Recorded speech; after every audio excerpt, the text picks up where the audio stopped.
رسول اللہ صلی اللہ علیہ وسلم نے ارشاد فرمایا، جس گھر کے دروازے رشتہ داروں کے لیے بند اور جس گھر میں رات دیر تک جاگنے اور صبح دیر سے اٹھنے کا رواج ہو جائے تو وہاں رزق کی تنگی اور بے برکتی کو کوئی نہیں روک سکتا۔ رسول اللہ صلی اللہ علیہ وسلم نے فرمایا کہ جب تم میں سے کوئی شخص مر جاتا ہے تو اس کا ٹھکانہ اسے صبح و شام دکھایا جاتا ہے۔ اگر وہ جنتی ہے تو جنت والوں میں اور جو دوزخی ہے تو دوزخ والوں میں۔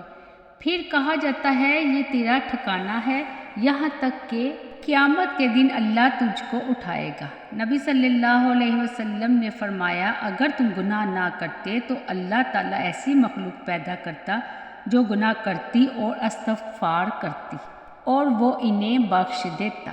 رسول اللہ صلی اللہ علیہ وسلم نے فرمایا، جس شخص کی 2 بہنیں ہوں وہ جب تک اس کی زیر کفالت رہی اور وہ شخص ان سے اچھا سلوک کرے تو ان کی وجہ سے وہ شخص جنت میں داخل ہو جائے گا۔